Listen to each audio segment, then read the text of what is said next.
on the next episode of Sips, Suds, and Smokes. Today's episode is actually going to celebrate one of our co-hosts on our 10th season of Sips, Suds, and Smokes. That is just absolutely crazy, though we've done 10 years of this. So I'm so pleased to have, Reverend Mark here. I was starting to think about this. Do you even recall how we first met? Well, yeah, of course. Did? We first met kind of mid 80s. But yeah, it's been 40 years. It's just absolutely insane. It has been. I was calculating. I was thinking 35 plus. Yeah, coming in on 40. We are drinking today, by the way. We're going to chat about some of the beers that we're going to have, along the way. So I've pulled some things from the cellar. We've had some fresh local beer, to here. And you actually brought some homebrew, which is cool. I did. We'll be right back after this break.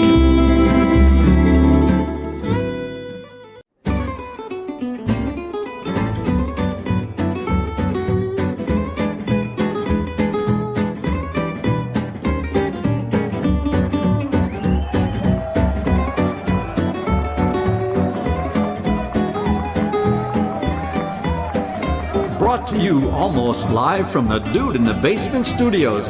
Why? Because that's where the good stuff is. It's Sips, Suds, and Smokes with your smoking host, the good old boys.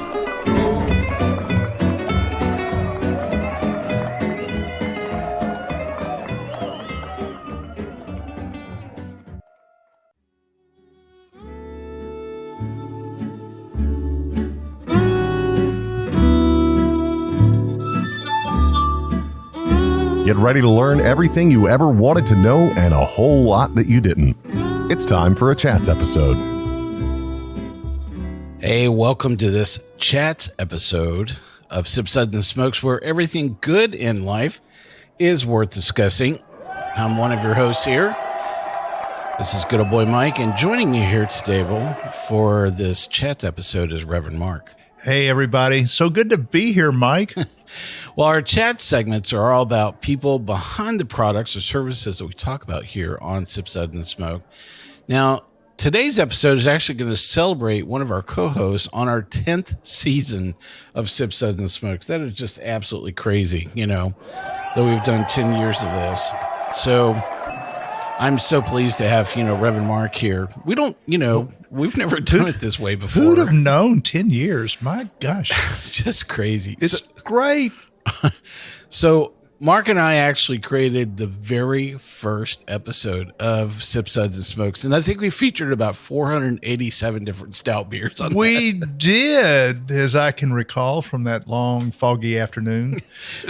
So we actually recorded that episode in Reverend Mark's dining room, which sounded pretty much like a concrete cave on some gear that I was using at the time that was really worthy of like a fourth grade piano recital. It was just so bad. Yeah. And then the mechanical clock also was like, you had a lot of really good ambient noise inside the house about that. too. You're right. Yeah, there was just a lot of things going on. Yeah, so to say that I actually had no experience as an audio engineer or producer is such a far cry. And so I was so ashamed of how the audio quality of that episode was so bad. I actually pulled it from our back catalog, so I may actually throw it back up for a little while, just so people, if they want to go back and listen to it during season 10, they can actually appreciate just how far we've come, since that period of time. But, just, to say that we absolutely had no clue what we were doing is just such an understatement. We were kind of like South Park using the flannel figures right at first. Right, correct. That's a good way of describing it, with, I can see Kenny in that, in that situation for sure, but it really kind of evolved. It turned out to be a fairly innovative, style show. And it kind of developed, into a vision of whatever the show is today. I don't know what that vision is. I'm still waiting for it. I just take another sip and move on to the next episode. That's about, the extent sometimes of our planning. But, it's pretty crazy. Well, and then the show has accelerated along with the proliferation of great beer across this country too. So it's nice that we've kind of been able to experience both of those things all at the same time, and as we've grown, so has a lot of the products that we have talked about and discussed, and some of them actually have kind of gone through a cycle as well of both. Coming around and kind of fading away. I'm looking for the fade away part of hard seltzer. Yeah, that would. I'd work. like to see some. That would work for me. Some space, in our grocery stores, open up for something more interesting. Yeah. Do we really need an entire aisle for InBev products? Definitely not for sure. Yeah. Well, I was starting to think about this. Do you ever recall how we first met? Well, yeah, of course. Did? I mean, I mean, we first met because you were best friends with Brian, who was, your best friend from high school beyond, and he was a guy who would become my brother-in-law. It was unbeknownst to me at the time when I first knew Brian, but I was had just been assigned to a church as an associate. And he and his family were there. And then, of course, a little bit later on down the line, I met his sister, Elaine, and we were married. And so that's kind of how, obviously, you were very much family. I mean, Mike is family. So it was actually a little bit before that. It was before that. It was before we married. Yeah. So actually, the first time we met was when you and Terry were both in seminary. Right. And you had spent some time. We had all spent some time together, at that point, and we were working on youth ministry, elements kind of across the board. And it wasn't too early, much earlier than really. The time kind of mid 80s. But it's been 40 years. It's just absolutely insane. It has been. I was calculating. I was thinking 35 plus. Yeah, I mean, coming in on 40. I don't know about you, but I don't have a lot of friends that have been around that long that I really enjoy still being around. Yeah, exactly. It's the truth. And it feels really good to have. I mean, the continuity with the show is just another part of it, but it's just icing on the cake. It's the beer that binds us together. Yeah,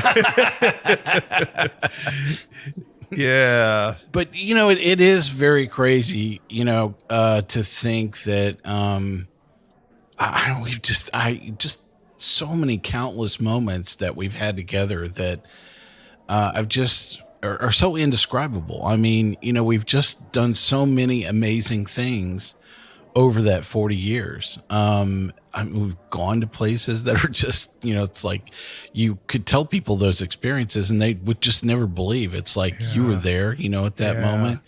That crazy moment at Avery, doing the episode in the back, where we did the Michael Jackson songs and it was just so loud, in the middle of GABF. It was just absolutely insane. And the guy's cutting the hair, like next door in the garage, while we were there. And the muffler shop next door that, just contributed all this lovely ambient noise in the middle of that episode. I mean, Yeah. And actually, I mean, and we were actually bringing to, our listening audience, sort of minute by minute, day by day, insights into what the GABF ripples out into. Yes. But I definitely remember the drive up there, and you and I were we were listening to Pink Floyd. And so the name of that episode was Wish You Were Here, because we were actually listening to that album as we were driving up to Avery that day. My favorite Pink Floyd album. It really is. It was a pretty wild day for sure. Yeah. So it's been nice because even, a lot of the people during those very early moments of you and I getting to know each other are still around us, in a point of continuity, which, for the most part, that's pretty rare, that you would be around a lot of people, for that long a period of time. It's just kind of unusual in this day and age, in a kind of a very transactional moment. I know. I mean, it's kind of the core of people that really remind you of what your purpose is here. You know. Yes. And we're going to get to your purpose here, pretty soon. Amen. Which is Amen. Amen. Push, man. That's right, it's all right. Let's loose these folks now. Hallelujah. Lord, we pray now that you'll loose these arthritic conditions and heal these bones. So, how many episodes did you think we would make when we first started? Well, I mean, I really had no idea because, I mean, podcasts were still relatively new. I mean, they were, but so I had no idea, the reach of that kind of technology. And, just from like, we're out there vying in a market that was just opening up, and I think that every episode was an experiment too. And so we thought, okay, that's a wrap, I guess. Let's see if we can get back and make this happen It's again. like watching a swan dive in concrete, but in an audio perspective. And I can't say that we had low expectations as in, when we came to the table, we were prepared and the lion's share of the work, always, went to you and still does. But I mean, we were prepared. And yet we still, at least I'm just speaking for myself now, didn't really keep my expectations all that high. I want to give it my best and let's see how it goes and if people are responding. So I don't know if you remember. So the bet was on between Jim and I, because Jim and I were the ones that were talking about kind of the fact that Click and Clack were going off the air. And that was the whole impetus of us even doing anything, at that point in time. And I had, after I'd thought about it a little bit and kind of come up with at least some conceptual elements, I bet Jim that we wouldn't last more than 10 episodes. And he said, oh, yeah, this thing is fully baked in your head. It's going to last for a lot longer than 10 episodes. And so I lost the bet. Yeah. And I didn't think that I'd get us on the radio, let alone, even distributing as a podcast wasn't even, part of the original part of the equation. It was more about just, frankly, finishing one episode and doing maybe about 5 or 10 to actually be on a radio station. So it's pretty strange, we just shoved like episode, 50 out the door, this week. So it's pretty crazy. Yeah, but me being just myself, focused mostly on beer with Sips, Suds, and Smokes, I mean, I started seeing, gosh, this does have great potential. Yeah. And I have sat in on a couple of the Smoke episodes and other things. So, yeah, it's been a great surprise. Yes, it has been, the whole way. I don't know if I want to call it the best bet that I've ever lost, but maybe that might be the way that I would describe certainly it. Certainly one of them. For sure. So, well, we're going to have a lot more to talk about here in the next segment, and I look forward to talking about your day job. Amen. Amen. Amen. Push, man. That's right, it's all Welcome right. back Let's to loose Sip, these Suds, and folks Smokes. now. Lord, we pray now that you'll Lay those hands on the radio, folks. We're going to bring it to you here for the next 45 minutes. We're going to talk about with Reverend Mark And here. if you'd like, I'll show you how to speak in tongues. I can do that. Oh, those people were definitely they were moving to that point for sure. Well, we've had so much fun on this show. We are drinking today, by the way. We're going to chat about some of the beers that we're going to have, along the way. So I've pulled some things from the cellar. We've had some fresh local beer, to here. And you actually brought some homebrew, which is cool. I did. So let's start with the Grand Cru. Okay. So tell them about this beer. Okay, this is kind of an homage to Pierre Celis. And to this day, although Celis Brewery's been bought out, they're still around in Austin. And this is a seasonal beer that they produce. Maybe the shortest way to describe it is it's kind of a Hoegaarden on steroids. It's basically a wit beer, high gravity. And I finished mine off with, of course, the coriander and orange peel. but then I also added pink peppercorn and chamomile flower. Yeah, and I was totally getting all of that. I have to say that I thought the peppercorn was the thing that was a bit, forward on this, and I love that though. I really, you don't hear a lot of brewers using that, and I love it. It's such a great compliment. They're kind of like little tiny cranberries. Yeah, with some a little bit of sting to them. It's a solid 4 for me. Yeah, very nice. So, I've had a lot of batches of your Grand Cru, and we were actually talking about, you actually made this at Blackstone back in the day, and actually took this. I don't think did you take this one to GABF? I did, because it was a Pro-Am beer that won the contest, and then so it did make it to GABF. Although that particular year I didn't personally get to go there, but my beer did. Yeah, I don't think that the other batches of Grand Cru that I remember were quite this sweet on the finish. So, I think you set yourself up by, I think some of the other batches you've done in the past were a little bit better than this. That's all. Yeah, this one has honey, a lot of honey in it, and I think even though some of it fermented out, you got some residual sweet there. And I have to say, this beer also is my wife's favorite, at least so far. Oh, cool. Of the beers that she has sampled of mine. Well, I know we talked about a lot of things on this show. What are some of your most memorable moments? Oh, you mean in terms of with the beer? Yeah, with anything, Are there things that you did or things that I did or that other people did? Wow. Well, I think we were kind of getting into this initially about, how, as we started things out, what was so memorable to me the first couple of years, and I'm thinking of different venues, places that we played. My dining room, your back porch, your back deck with the lawnmower going on. That everything was really very kind of ad hoc in terms of we just put things together and went with it. Now everything was written out and thought through, but there was just kind of this, shooting from the hip kind of thing that went on at first in terms of how we put it together. And we were kind of at the mercy of uncontrollable elements around us. So you're saying doing a blind of, what did we do? Like 32 different triples or the Belgians, or what did we do? Those were IPAs. Yeah. We did like 47 IPAs blind. Bad idea. Yeah.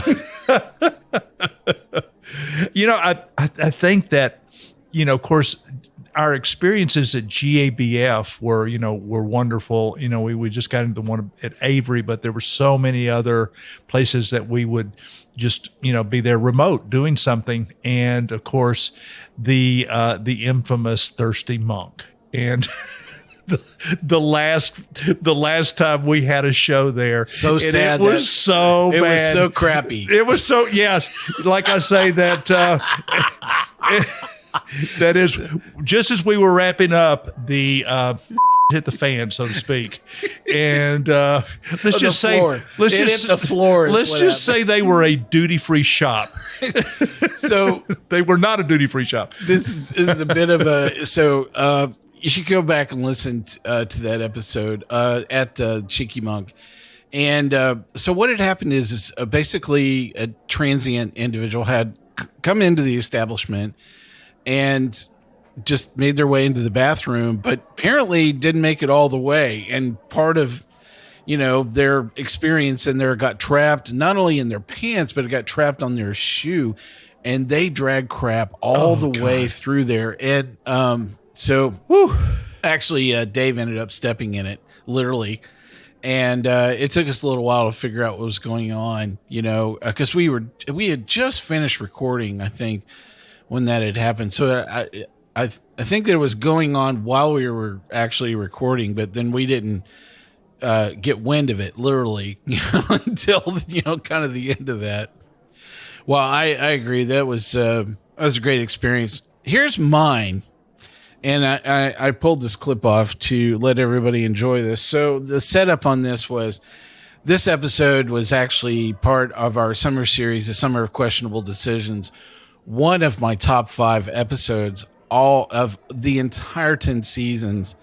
And this was the episode featuring Boone's Farm wine. And the interesting part about this is we were all supposed to talk about our experiences, with Boone's Farm wine. And none of us had heard each other's stories in advance. And so the thing about this is the spontaneity of you talking about your coming of age story, with Boone's Farm. So here is that story now. So Reverend Mark, when's the first time you had Boone's Farm? You don't want to hear this story. Oh, no, that's what this show's all about. I think we do. But we do. Yeah. This is an honest to goodness story, and Strawberry Hill was there. Several bottles. Yeah, I think maybe that bottle was there. It's been well aged. I grew up on the river, in a van by the river. Yeah. But I did grow up on the river, and so my friends and I would make our way down there during the summer and fish quite a lot, and especially in the evenings. And some friends of ours from high school one afternoon introduced us to their uncle, Ray, who had just been paroled from prison, by the way. Cool. And so Ray... So I just want to say that at this point, there should be a questionable parenting decision that kind of came into play, because you were a dude at a van by the river that just got out of the joint, whose name was Ray. And none of the bells went off in anybody's head going, maybe this is not such a good idea. I was not raised by helicopter parents. Oh my God. Let's hear the rest of the story. He's a really nice guy. I bet he was. Good introduction. Come on over here and take some of Boone's Farm with me, boy. Hey, Mark, you want to come around here behind the bushes? No, none of that. But he would come down like every afternoon. I think he worked as a painter, so he had like white, all over, and he would have his styrofoam cooler. And before long, he got chummy with all of us, and really late one night, our parents thought we were camping, but we were actually on the river. He had us drinking a lot of Boone's Farm, bottle after bottle, and we're getting kind of hungry. And there's nothing to eat. No crystals open, that time of night. So we got to thinking, what can we do? So we had a Coleman cook stove, okay? And we started thinking, hey, Gail, the neighbor girl, she's got a rabbit. And Dude, you're right. I don't. You're on a river. There's fish in the river.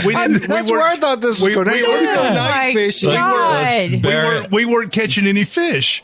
Apparently. Wow. Oh my God. And so Gail, we apologize. Yeah, and so she's probably been wondering this whole time.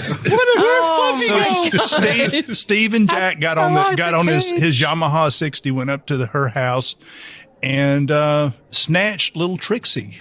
Trixie. Oh, yeah. Trixie the Rabbit. Oh, and then Trixie's for kids. All along the way, we're becoming emboldened to commit our first act of homicide. Wow. Man. So you drank Boone's Farm to gather enough courage. I never envisioned this Boone's Farm going. This is not the narrative that I thought was going to happen. You said hippies and love and stuff, dude. I'm not Uncle making this Ray, up. what are you doing? And so Ray showed us just how to kill and gut and fry up this. And I'll never forget, as we were drinking the Boone's Farm, we had to cut little Trixie's head off and put her on a pike. And no, we threw it in the river, and our dog kept going in the river and bringing the head back. It's kind of like our conscience. What is happening right now? The producers of Suds and Smokes want to thank you for tuning in to this episode. This actually is a narrative, not an actual true story, which you've heard. We apologize if we have offended you with the words Trixie and head or dog have been retrieved, but we ask you to continue listening to the rest of this episode. And now on with the show. Any resemblance to actual people, places, or events or is rabbits really named coincidental. Trixie. Can we taste the Strawberry Hill? I want to taste this rabbit blood. The thing think I missed it. It's a great story, but where was the Boone's Farm in this? We were drinking Boone's Farm. That's that what was the liquid emboldened us. courage. That's what said, hey, what was her name? So what none of you knew before. Gail. But hey, that's how they knew Gail had Trixie. So what none of you knew before is this episode is actually called To Catch a Killer. And there is no statute on limitations Not on on rabbit killers.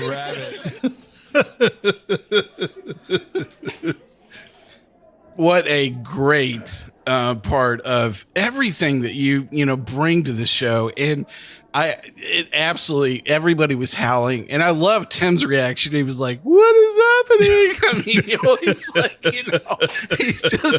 he's just sitting there hearing all of that for the first time.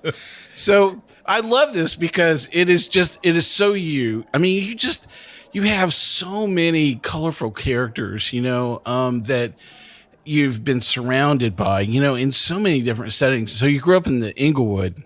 Right. In East part of Nashville. And yeah. back then it was a felony offense just growing up in East Nashville. Well, you've introduced us to so many moments, from that time. But, what's one of those experiences that we have yet to hear about? I mean, I know you've got a friend, a creepy neighbor, a dog from the paper route that I've not heard that story yet. Yeah. Oh gosh, there's so many great neighborhood stories. I mean, and actually, I'll take you right back down to the river where we took care of Trixie that night. But this is another story because I spent so much time down there, and I was fishing with a good friend Carl, and it was late afternoon. It was in the summer, and the ferry landing went straight, just on a pitch into the river where a ferry used to come, of course, and cars would load on to go to the other side before the bridge went in Nashville. So there was a gravel drive that went into the river. And so we would fish off the edge of the ramp because we could get fish in the more shallow water sometimes, like bluegill and so forth. And as we were casting about, we were looking, because it was kind of starting to get a little dark, and we started to look, and there was like this antenna sticking out of the water. And before long, we realized that there was a car out there. So somebody basically didn't know that if there's not the ferry there, that the road doesn't go underground. That's not the way you drive to the other side. Yeah, so we had no idea. So we ran up the ramp, and there was a man that lived right at the top of the ramp that overlooked the river. His name was Mr. Lackish. I'll never forget. Was he a friend of Ray's? I think they were friends. Yeah, and he had our number. Let me teach you how to get your bluegill. So we said, Mr. Lackish, there's something's down there in the river. We think a car's down there. And so he called the police, and before long, when they came down and investigated, sure enough, there was a car. They called a wrecker, and that car was dredged up out of the river. And here is the whole time we're reporting this, of course, and we're kind of hanging out down there. They really weren't taking a report from us, but they were down there because of us. And so we felt like we had a right to be there until they opened up the car, and there was a dead guy in there. Oh, wow. There was actually a dead guy in there. And so they were trying to get Trixie's us to head in leave. there? Yeah. Yeah, in one hand, and a can of PBR in the other. We got a rabbit plus wine. And so I'll never forget just that's the first time I'd never even been to a funeral where, at least a body had been exposed, and so that's the first time I ever saw a dead person. And it was like this swollen up guy, in a car. So that's kind of a gross story, but I mean, that was our neighborhood. I'm not saying he got killed in our neighborhood. Well, I guess he did. Yes. He went down the ramp. Yeah. And so did he get like shot and somebody shoved him into the river, or you think he just lost track and he thought the ferry was there, he was wasted and just drove into the river? I don't know what the final report on that was, what the forensics, came up with, but I'm sure Ray knew. Yeah, Ray probably did know. So, It was a great neighborhood. And of course, his music, back then it was all the recording industry. Roy Acuff was a neighbor, just a lot of people that you grew up with who were really unique, either in the arts or in, doing interesting business work. And my dad was a traveling salesman. So, I could say that, even though my parents weren't always looking after me the way they should have, perhaps, that I had a really great life. Yeah, and so there were a lot of people that lived in that part of town that were part of the music scene. It was a bedroom community, in between Madison and Inglewood. And at that point in time, the Opry was still downtown at the Ryman. Correct. And they were actually just in the process of actually building what would become Opryland, as well as the new Grand Ole Opry about that time. And they were actually in the process of changing, the way in which you navigated. You were talking about there were actually two ferries that went, across the river. One was upstream that was over in Old Hickory, and then there was another one that was downstream of there was a dam, the Old Hickory Dam. Right. And so dramatic, change in terms of the depth of the water, as well as, how much water you had to transverse, between the two, but there weren't any bridges, that basically went in between the two. So, I would imagine that, you would have seen a lot of interesting things, besides just, a car, going through there. But I can imagine, as Opryland was building up, they actually built that bridge that is there now as part of Briley. Yeah. Right. Yeah. Yeah. So you would have seen all of that coming around. But before they built up Opryland and then eventually the hotel, it was just open, great grazing land. And there were actually buffalo that had been brought over there. Really? I mean, they weren't indigenous at all. But there was Rudy's sausage. I was about to say, was it on Rudy's farm? Yeah, that was across they did, the river and from that you? actually were their buffalo, and they just had some exotic purpose of having them there. They were grazing, and there weren't a lot of them, but there were a couple of buffalo. Wow. Yeah. Interesting. Yeah. Wow. I learned something new today. We'll be right back after the break here. Hey, welcome back to Sip, Suds, and Smokes. On today's chat episode, I'm here talking with Reverend Mark. Cars and rivers. Cars and rivers and, and death. I mean, these things keep, common themes. And didn't really think about it until just now. Well, he swapped around to a different homebrew that Reverend Mark brought, which was it is chai and cocoa nibs, and you said you dropped more cocoa powder on the flame out, right? Right. Yes, the chocolate chai chipotle imperial milk stout. So at the end of the boil, I would put in cocoa powder and then some cocoa nibs. And I actually would then put in a second round of cocoa nibs into the secondary. I think one of the surprising things about this is it actually does not finish out sweet. I tend to think, I'm looking for that very, signature element of a milk stout that would just remind me that, it's that and it's there, but it's fairly muted. I would describe it, not in a bad way. I'm just saying. Right.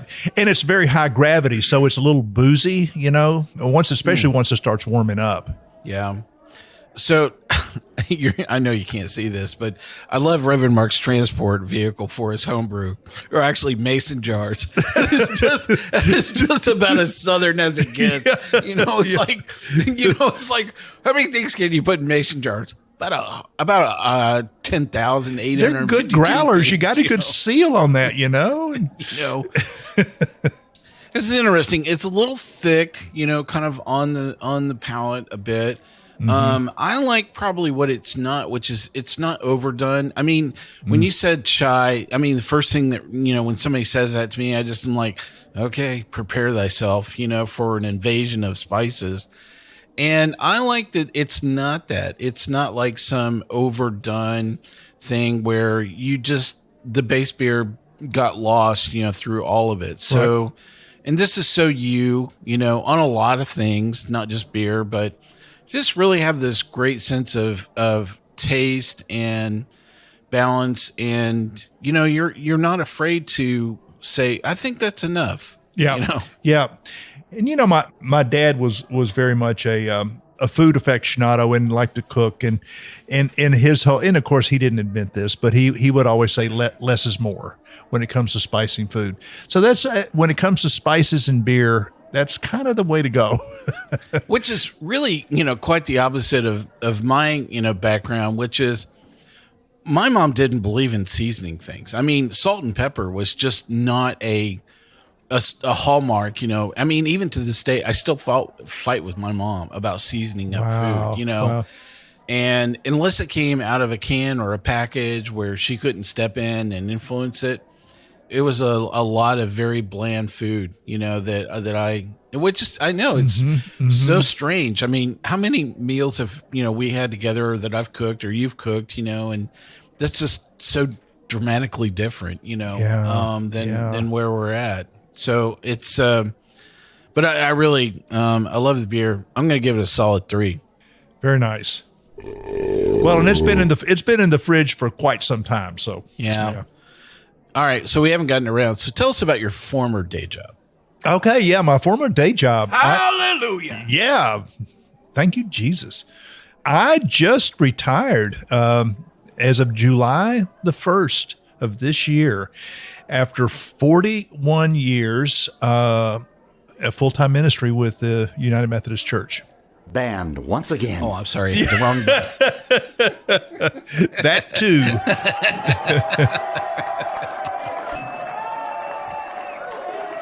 That's pretty amazing.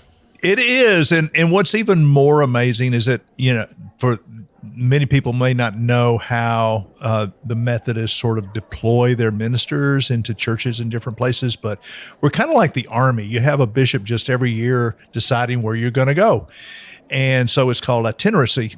And so for like the first 11 years of my ministry, I was just going from, church to church. Sometimes you stay there 2 or 3 years at the most, at least starting out. But then an opportunity came up that my bishop thought, there's no way you're going to want this, but I'm just going to mention it to you. And he mentioned a campus ministry. And it was like I had this great epiphany experience in his office. And I said, I don't know why I'm telling you this, but please get me an interview with their board. And so one thing led to another. The job was offered to me, and I truly found my calling inside my larger calling by going into higher education. So the last 29 of those 41 years, I've been in higher education in one form or another, either as a campus minister. I eventually became a university chaplain. And then I really finished out working for our global office in higher education. And it sort of imploded for other reasons than not me, but the other pressures on it. So I was just given an opportunity, let's just say, to either retire or do other kinds of less than optimal things. So Gonna promote you into the brewery. yeah, and so I've had a really great life, and I love working with students. And, if I could boil it down and say, what did you do with students? I did, usually a lot of things, but if I wanted to really, narrow it down to kind of a thesis, I'd say, you're there to help students recover their religion or recover from their religion, That is, some of them were there and they had, never really engaged with their faith personally, and so you kind of help them hone in on that and what that means. Involved with that. Yeah, and beer. No, I did not drink with students. I will to go on the record. I did not drink, at least with undergraduates. I never would drink with them, even if they were legal drinking age. But we discussed all kinds of things about not just life in general, but their lives and where they were going. And I had a really great kind of front row seat into these young lives that were evolving into just remarkable people. And so, no, I'm very, very happy with the opportunities that I've had. And I really didn't want to retire, but I was able to, and I have, and I'm liking it. Well, you've walked away with so many interesting stories, as well, from that experience. And We've had a lot of fun talking about Methodist potluck dinners, because if there's anybody that's a world-class expert, it's you. Yeah. And I love, there was during one episode, I'm like, so Reverend Mark, who's a world-class expert in potluck, when you walk up to the potluck dinner, how are you mapping out your plan about what you're going to eat and what you're going to try to avoid and what excuse you got to come up with, Yeah. The green Jell-O. The green Jell-O salads. Yes. And those church ladies are pretty much gone from this world now, but certainly ate a lot of that. And you kind of have to scan the fellowship hall where people are eating, sitting down, and take note of who is connected to what food, because there are certain people that are going to ask you if you tried it and also what you thought. And you really, you're on call, so you've got to say something typically positive. Did you have my salad that I brought? Yeah. Reverend Mark? So it was tiny portions of a lot of stuff, usually, is what it came down to for me. I managed to hit that grass field that you were sitting out on, right?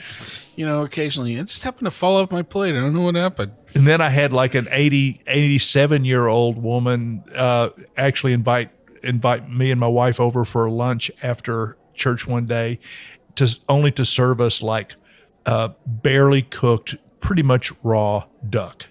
Oh my God. We still had feathers on it? Yeah. Or at least some feathers? And I swear to you, this woman had this, as my grandmother used to say, a bee in her bonnet about drinking of any kind. And so no matter what you did, it didn't matter the circumstances. It was just, a mortal sin.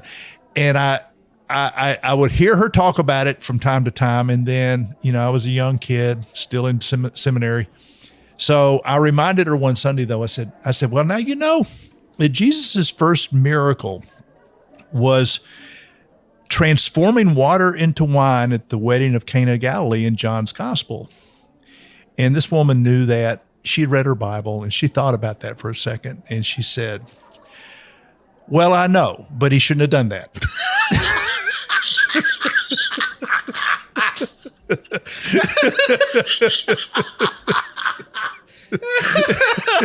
And so I went, oh my God. I said, so like it was the takeaway from that was, if Jesus doesn't get away with it, you're not going to get away with it, even remotely close. And I learned early on that there are some things that not even Jesus gets away with, That's funny. Well, it's a good segue for us talking about, so with you and beer. So I have this vague recollection that somebody gave you a Mr. Beer kit. Yeah.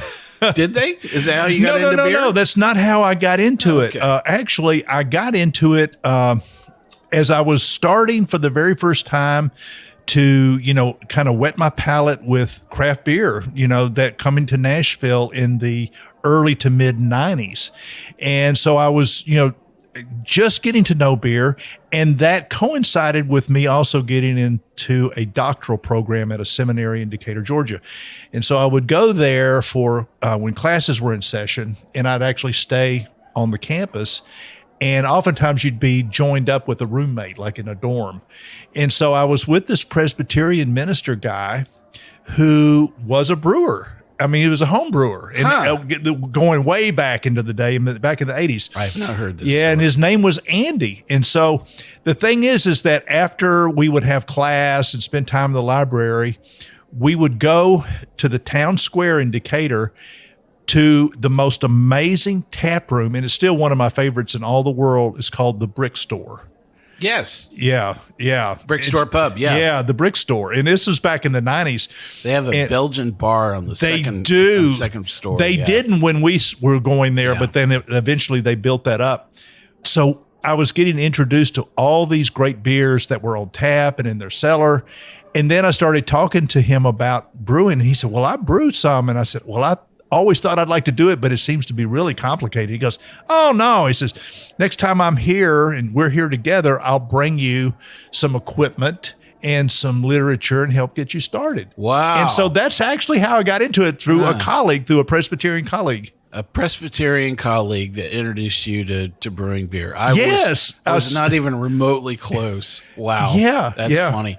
So do you guys keep in touch at all over the years? I haven't seen the guy's name is Andy. I haven't seen Andy in a number of years, but he is kin to some people in this area that are also ministers so every now and then if I'll run into his sister-in-law, I'll ask her how he's doing, you know. So I think he's still up in Georgia someplace. So yeah. All right. So what's your favorite beer of all time and why? Oh no, there's so many.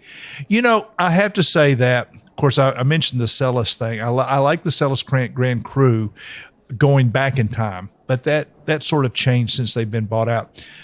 I'll have to say, for not only sentimental purposes, but even this year and what they've done with it is just so nice, and it makes my year literally at the end of the year. And that's the Sierra Nevada Celebration. Oh yeah. I mean, it is my favorite beer. I could say, if I had to say, what is your favorite beer going back to the past that really turned you on to something that was really just bright and delicious, and makes you think of the holidays, and it's a fresh hot beer. There are a lot of other great beers, but I'm just saying, in terms of the continuity of my beer experience and my beer memory, that is certainly one that my year is not complete unless I've bought at least a 6-pack, if not a case, as soon as I see it. Yeah, it's one of those beers that's incredibly consistent, and yet it's made, it's a fresh hop beer, so it tends to move around and has some variation, year over year, but it is pretty amazing just to maintain that level of quality over such a long period of time. Yeah. And I really I think that's really amazing, what they've been able to keep that on, as long as they have. And the thing that I know that's right around the corner is Bigfoot. Yeah. It's going to be released, probably, right after that. And I really enjoy, that experience of enjoying, Bigfoot as much as I do, Celebration, for sure. So I am going to blame you. I actually think that you got me sucked into being a beer judge. Yeah. And I'm still debating whether to think you or blame you for that. So, but the thing, do you think that that's made you a better brewer? Actually, I would turn the question around and say that I think that I am a better beer judge because I'm a brewer. Huh. Interesting. But both, they both intersect for sure. Mm. Well, we only have a few minutes here left, and I'm a huge fan of the late James Lipton from Actor Studio, and always wish I could have answered those closeout questions. But now it's your turn, with these questions. So, what's your favorite word? Artesian. Wow. I know, but that means just simply a non-mechanized approach to dealing with quality ingredients. That's all it means. All right. So, what's your least favorite word? Exclusive. That is pretending to be bigger and better than you are. Wow. What turns you on? Well, I have to say, finding a life partner who shares your vocations. Mm. And what turns you off? People who are not liked by pets and children. What sound or noise do you love? The bubbling of an airlock in the morning after you've pitched yeast into your fermenter. Oh, man, that sucks. What sound or noise do you hate? Big screens in public places when I've been trying all my day to get away from them. Ooh, what's your favorite curse word? The F word. Ooh, wow, you're going to go. And I got a whole story with that one, but we don't have time for that. So, what profession other than your own would you have liked to have attempted? I would like to do, if I could do it now, but I don't know if regulations would allow. I would love to be a food and beer truck guy. God. What a way to finish. A food truck and a beer truck. But Well, what a great conversation we've had today, Reverend Mark. Oh, man. It was really good. I learned some new things about you, man, that I didn't know. I gotta follow up with Steve, your Presbyterian brewer guy. So. Yeah. Andy. I'm sorry, yeah, Andy. Yes. Yeah. Thank you, Andy. If you're out there, thank you. Well, I'm so glad you got to join us for this episode of Sip, Suds, and Smokes. We're going to wrap it up today. Take it away on the post-roll, Drew. We hope you enjoyed this episode. If you're listening to us online, do yourself a favor and tap Tappity. the subscribe button. Give it a little tappy. Tap, tap, taparoo. The easiest way to listen to our show is to ask Siri, Alexa, Google, Uncle Larry, or whoever it is that talks to you on your phone. Play podcast Sip, Suds, and Smokes. We love your feedback, and you can reach us at info@sipsudsandsmokes.com.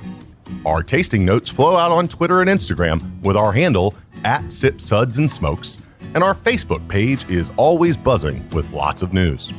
You'll also be able to interact with the thousands, Millions and millions of other fans on those social media platforms. Do us a favor. Take the time to rate this episode if you're listening to us online. That's a big help to us, and we get to see your feedback as well. Come back, join us for another episode, and keep on sipping.